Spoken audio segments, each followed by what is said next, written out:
Okay, so that was the first part, and let's see how much time I have left for the second. So just a few minutes then for this mesh modification. So a package called the MudLib, Mesh Adaptation Library, developed by Gaëtan Compère and Jean-François Remacle in Belgium, University of Louvain.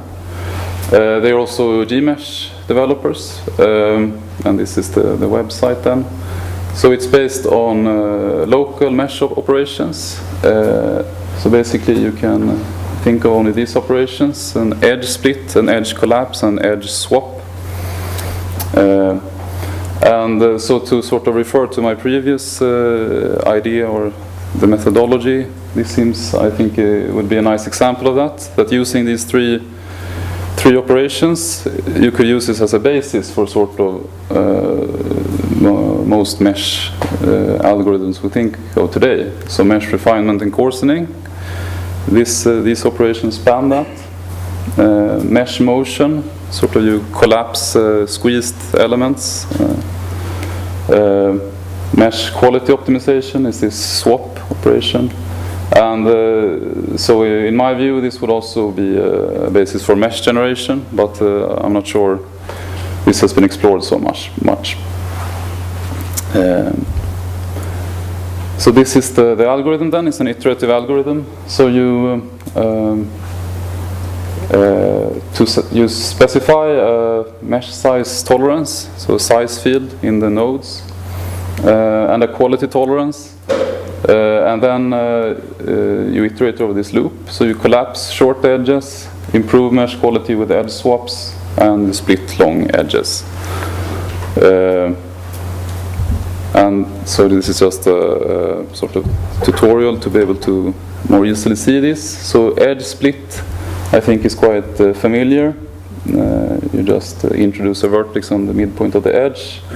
Edge collapse. So you just move the center vertex to collapse one edge like that. But this is sort of the key operation then, edge swap, which can improve quality then of cells. In that you have an edge at the center, and then you swap that on the sort of crown, they call this. And there exists some variants of this, but this is the basic swap operation then. So maybe I can show an example of this. So I think I had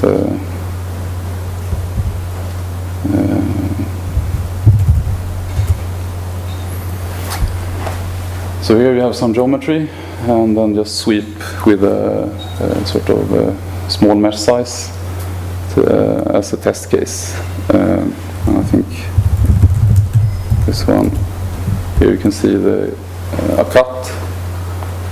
So this would be this mesh motion algorithm using mesh adaptation then.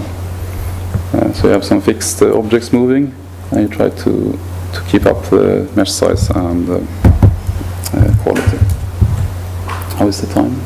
A few minutes? Oh, 2 minutes, okay.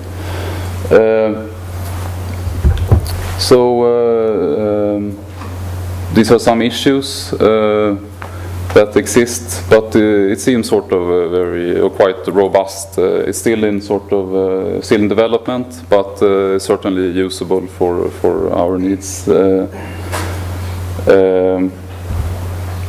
And this is just a simple interface that we made to FEniCS, sort of Dolphin code. You can find this in the Unicorn repository, and maybe I guess our future work together is to integrate this more closely with as a FEniCS component basically. So here you define callbacks for your size field, and for deallocating and allocating your data structures, like you need to reallocate matrices and things like this. And you add then functions to be projected from old to new meshes. You can skip. So these are some points maybe, I think. we could work with these MudLib developers in FEniCS. Maybe a closer geometry integration with Gmesh would also be a good idea. So we've also we use this interface then for this unicorn fluid structure solver. So here I think I have. So this sort of flag problem again, but instead of using mesh smoothing, we use the mesh modifications. So here we just specify a sort of the same size field as in the beginning. So this is what I mean with a robust. I mean, if we just sort of put it in, and it seems to work fine for these types of problems.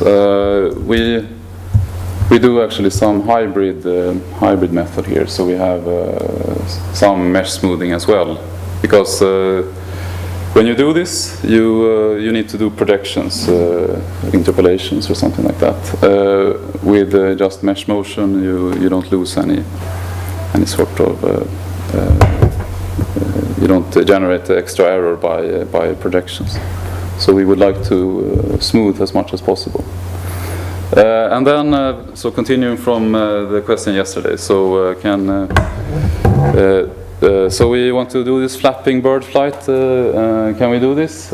So I wouldn't say we can predict lift generation. We would need this boundary layer modeling. But I made a start here, so if you can see. So here you have a bird, FEniCS maybe, I don't know, and just a sort of simple flapping force on the wings, and then here you see vorticity and the mesh also. So I can leave this up to you if FEniCS is flying, but as you can see, this is what's happening. But seriously, so this is, I think, this is the project that sort of the goal I will strive for. So, I mean, this is 2009. We should be able to simulate bird flight.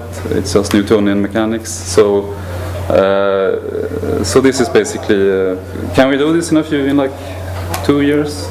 I think that would be a good test of these technologies. So, thank you.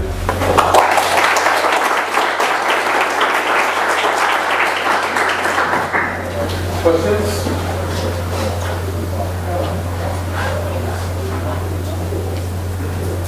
People are just amazed about that bird. Yes. How do you make it fly? And is it a fluid structure interaction, or is it just a prescribed? Yes, it's a prescribed force, so we don't do muscle simulation. It's prescribed movement of the solid. No. So this is fluid structure interaction, yeah, but it's with a prescribed force. So this is very simplistic. So is it a body force, or? Yes, okay, on the solid. Yeah. Okay. There are no more questions. We thank you Johan again.